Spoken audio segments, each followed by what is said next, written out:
Greetings and salutations, loyal viewers of this channel. My name is Sean, and today I want to talk about a story that I would not typically cover, but for the fact that I think it reveals a lot about our overall society. And of course, this is the viral video from one of those Ring video doorbell systems of a pizza delivery driver who was driving for DoorDash, getting into a confrontation with the woman, the lady of the house, over a tip that by any standard in the United States of America is actually quite generous. Now, we're going to dive into this. We're going to examine this from every slice, every angle, except for the pineapple angle. Yes, we're talking about pizza. But first, thank you to everybody who signed up over my website, actualjusticewarrior.com/join. Give me the money. Give me the money. Okay? And thank you to those of you who are listening via Apple, Spotify, and Google's podcasting platform. She thought she'd left a fair tip for her pizza delivery, but the DoorDash driver didn't agree, and he let the homeowner have it with some not so nice language. So how much should you tip to avoid a similar run-in? So let's get a little background. Apparently the way that DoorDash works compared to these other companies is that DoorDash essentially reveals the tip to the driver once they arrive at the location. And a lot of people have pointed out that this delivery driver ended up showing up to the property and looking at his phone as soon as he was within the geographic zone that allowed him to see his tip. And you can see from his expression, if this is the case, that he's pretty upset to be there. Started as a normal pizza delivery. The delivery guy hands over the pizza, but he's clearly not happy with his tip, and he has some strong words for the homeowner. I just want to say, it's a nice house for a $5 tip. You're welcome. Now, this is the interaction that has caused a bit of debate across the nation on whether or not it was warranted, but to give you some context, it appears that the order itself was in and around $20, and the tip that was presented was actually a $5 tip. And for those of you who are not very good at the maths, this would be a 25% tip on a $20 bill, which by any stretch would be a decent tip. Now, we don't know how far this DoorDash driver had to actually drive in order to get this pizza to this location. We don't know whether or not he had trouble at the restaurant or any of the things that led up to this that could lead up to this human reaction, but I do want to point out that I think this is totally and completely unwarranted. Now, I'm in a position in my life where thanks to you guys who support this channel, who watch this videos, that I can leave generous tips and look like an A+ great guy, but in reality, in actuality, that's just you guys, and I'm worried if I get recognized and somebody says I left a terrible tip, that they're going to dox me on the internet, and then all of my audience will leave me overnight. So I'm kidding about that last part. Obviously, I'm not worried about being recognized, especially when I order through a delivery service or from a local area where they send the same delivery guy that I've been encountering for years. However, I do actually care about people who work these kind of jobs. I've never actually been a tipped worker in my life, but I did work in a fast food joint. I absolutely hated it. I quit very quickly from working in that fast food joint. That was rude. The total cost of her order of breadsticks and a medium pizza, $22.78. So the $5 she gave the DoorDash delivery guy comes out to a 22% tip. So I can only imagine these food service positions and how bad they actually are, and especially when you're not really on a set wage and you're having to put miles on your car, a car that they might be leasing, since the American people are absolutely crazy in terms of how they finance vehicles in this country.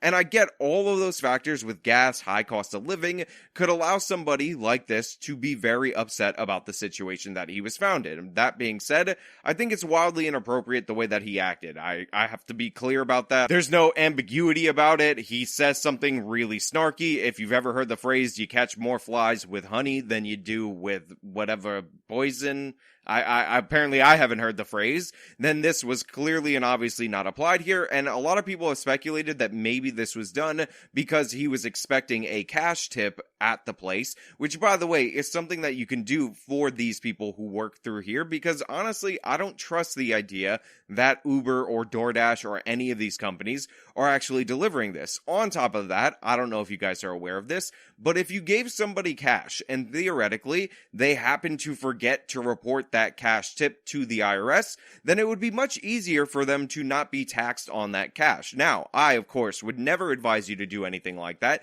By federal law, you are required to report all of your tips in order to get an income tax bill for that so that they could take their pound of flesh from you. But theoretically and metaphorically, if you had cash, it would actually be easier for you to not report that. Again, hypothetically and theoretically and metaphorically. But this leads to a broader conversation that I want to get into, and that is about tipping overall. So I'm big, like I said, on tipping a generous amount to the servers that I encounter. First of all, I'm not really going out and spending a ton of money at restaurants. I go to the poor's restaurants because I grew up as a poor's, and when you're at the poor's restaurants, you could seem like a bit of a high roller if you leave a little extra money there. On top of that, there's a lot of staffers at restaurants. Again, I'm just being honest. I'm just telling the truth.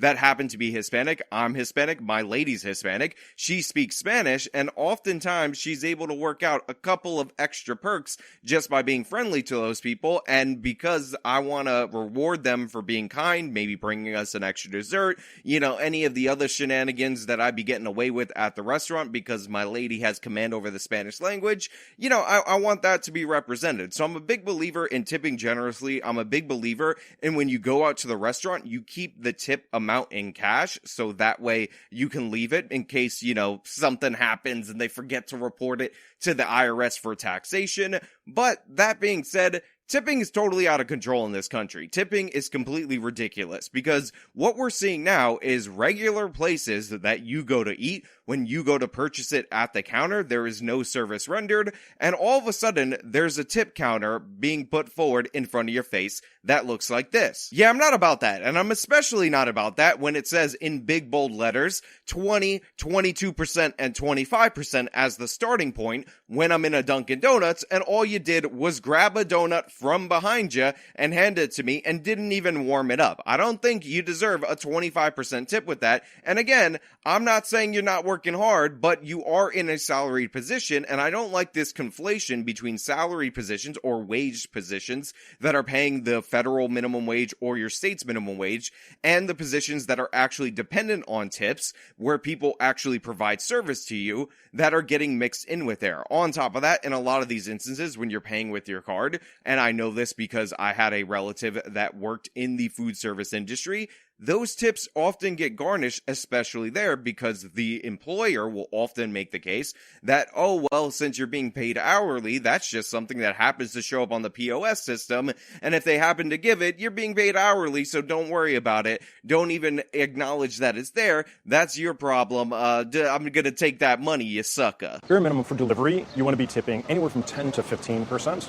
Now, if you've got a really small order, you should not be tipping any less than $3 to $5 for delivery. Which is exactly what Lacey did. And she has this message for her unhappy pizza guy. If you didn't like it, then I'm sorry. Maybe go find a different job that pays more. I just want to say it's a nice house for a $5 tip. Now, the segment that I'm watching clarifies that the original DoorDash tip was actually 22%, and this is with the tax included. I don't even want to get into whether or not you should tip on top of the tax, double the tax, or any of that nonsense. I just want to talk about how overall we have a large portion of workers who are more dependent on tip wages. They're working for services like DoorDash, where that's essentially how they get paid. Obviously, there's a delivery fee and all of that, and this is creating more and more situations like that. When I order a pizza, I call up a pizzeria, and you know what they do at that pizzeria? They send over an employee of the pizzeria to deliver my pizza. It's the same guy every time. I've known him for years, and I take care of that guy. On top of that, if I don't have as much cash on me as I would like in order to tip that individual, I also understand that this is somebody who also works at the pizzeria. They're only driving about 4 blocks in order to deliver me the pizza. So if I miss a thing, then I can get him with a bigger amount the next time because I happen to not have the appropriate amount of cash in order to tip him appropriately. And I know for a fact that he's working a wage job. He makes the pizzas. It's just when they have the extra order or whatever,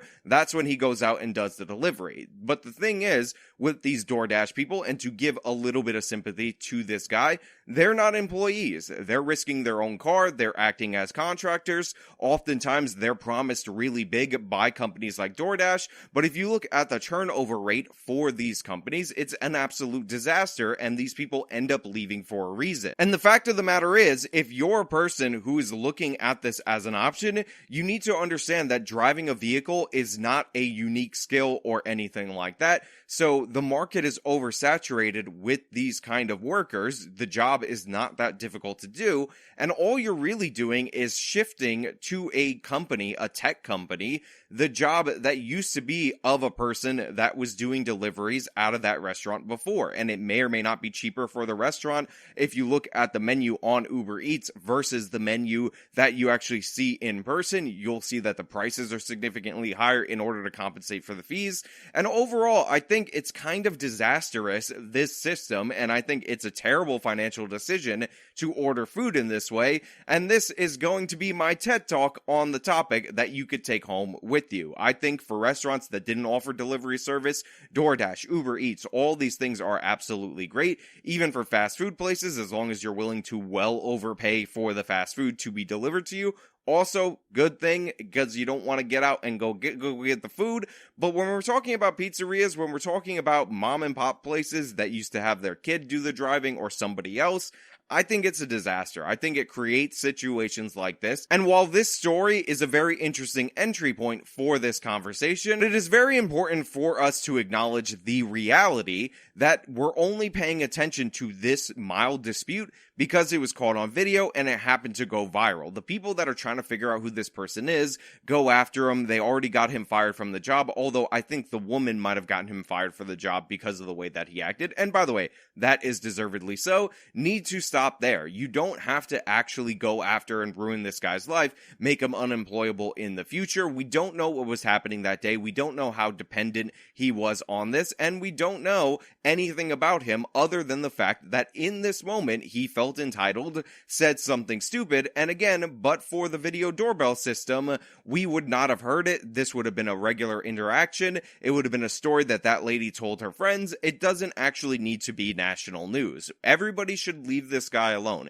He has suffered the consequences enough. If you want to focus on the broader conversation around tipped workers, around DoorDash, around Uber Eats, around the way that people interact with one another, around the change in pizza delivery when there used to be an employee at the restaurant versus what we have now, that's fine. That's interesting. That's something that we can focus on. But in this instance, we should just let it go beyond this point. He did the thing. It happened. Everybody needs to calm down. It's not the end of the world. You don't have to be vicious and nasty to some random person who, again, just got fired from a job that doesn't pay particularly well just because you felt personally offended in the moment. Remember, it takes no energy, no effort for you to send the mean tweet, for you to leave the mean comment, for you to trash this individual, and it might be 5 seconds of your life, but that 5 seconds, that minute that you spend composing that tweet adds up when a bunch of other people are doing it to the point where it puts an undeniable amount of pressure and stress on this individual. We need to grant people room to recover. We need to grant people some grace.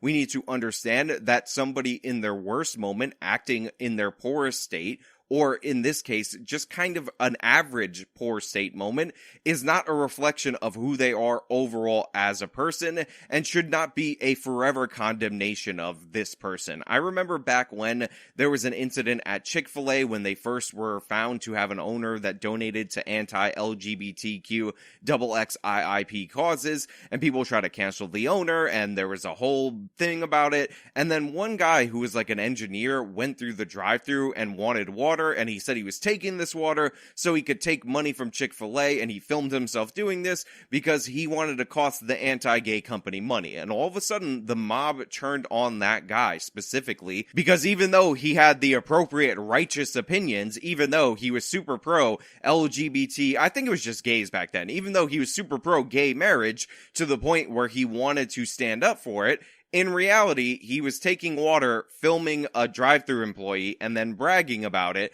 and then posted it on social media, and that wasn't a good look. Well, that guy ended up being basically unemployable for years after that. That is not where we need to be in this country. We don't need to participate in it. I know a lot of people call it cancel culture, but what it really is just vengeance culture, a bloodthirsty online sphere of people who don't interact with people who have probably acted worse in person, and it was never caught on video, who are unwilling to reflect on their poorest moments, which are significantly worse than the moment being highlighted in the video.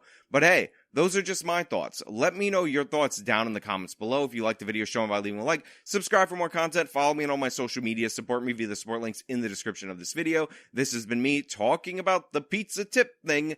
Till next time.